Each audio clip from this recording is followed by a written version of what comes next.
my channel, Oracle Lovelite. Thank you guys for sharing this day with me. So I want to share on how to make just some quick Maryland crab cakes. So here I have placed a picture of the things that you would need. You would need some Italian breadcrumbs, Old Bay, parsley. This is just a basic Maryland crab cake at that. Red pepper, garlic powder. You can use either scallion onions or you can use onion powder, and you can use either regular mayo or light mayo, and you use 1 egg. I did use an egg in mine. Did I use an egg this time? Yes, I did use an egg. I used the egg, and you need a whole lemon. But for your lemon, cut your lemon in half and only use half for the mixture, and then use the other half when you pour it on top of your crab cake. So for this crab cake recipe, I'm going to be using the jumbo crab lump meat because I feel like that works best when you're making a baked crab cake, because this is going to be baked. So you're going to heat your oven on to 425. You're going to need a cookie sheet, and either you can put some light olive oil on it or you can use some spray. That's what I use. So you're going to mix all of your ingredients except for the crab meat in a bowl. So it should look like this. I'm sorry, excuse me. And I actually, you guys, added some smoked paprika in this. You can use mustard if you like. I don't like to put mustard in mine, but I've seen some people do a Maryland crab cake with mustard. For some reason, I don't like the mustard in it. But anyway, so when you mix it up, this is what you should see. This is what it looks like. And you can add additional seasoning, of course, to your discretion. You can dab your finger in this, even though it's a raw egg in it, yes, just to kind of taste it to see what it looks like.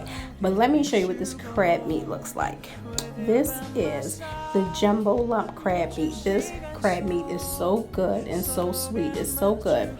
So for here, I got this from my local supermarket, and this one is a little on the pricey side. You can also use any kind of crab meat you want. You can use canned crab meat, fresh blue crab meat, snow crab. You can use any kind of crab meat that you want. I just really like a Maryland good crab cake with this jumbo lump meat. So as you can see here, this is all kind of sectioned into pieces. So when we put this in our bowl, we're not going to break it up too much. We're going to break it up some, but not too much, because you still want some lump inside of your meat. So this is what it looks like.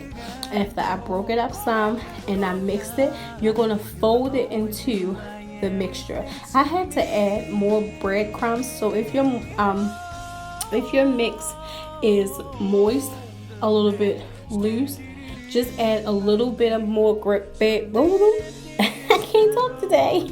Just add a little bit more breadcrumbs to it, and then just kind of fold the crab meat into the mix until it gets completely seasoned. I also added more Old Bay. This is where you're going to do your taste test too before you do the final putting it on the cookie sheet. Taste your crab meat to make sure the seasons is there that you want. So I added a little bit more Old Bay, a little bit more garlic powder, and smoked paprika. The smoked paprika really does like a different, unique taste to it. So I really like that in there. And you just fold the meat together, and then you spray your cookie sheet, and you will place them on your cookie sheet like this. Now some people at this point, they squeeze the lemon juice on top of the crab. The crab cakes, I don't do that. I just melt a little bit of butter and pour a little bit of it on the crab cake. Not a lot, but just enough to keep it moist, because I put the lemon juice inside of the mixture already. So it's already got the tangy lemon juice. But before I put these on a cookie sheet, I forgot to tell you guys, I put it in the refrigerator for like a half an hour to kind of get the bread crumbs to thicken up so it can hold it together. So you just can take like an ice cream scoop, or I use actually a measuring cup for this. I just put it in a measuring cup and then flopped it on there. So that container made 5 crab cakes, and these are some really big healthy crab cakes. So we're going to put this in the oven for 20 minutes, and I'm going to show you what it looked like. This is the final result. This is where I squeeze the lemon juice on top of the crab cake. It was so so good. This recipe, I'm telling you, is so delicious. I also have made some baked macaroni and cheese and some greens, so I will show you what my plate looks like for today. This is what it looks like. I didn't really do a lot of cheese in the macaroni and cheese. I just had a slight taste for it, but I didn't want to overdo it because I normally make it really thick and creamy with a lot of cheese, so I didn't really want that today. So I wanted to kind of just keep it a little bit light, just a little bit. So this is what I had. Easy peasy. Thank you guys for watching, and I hope you enjoyed this video.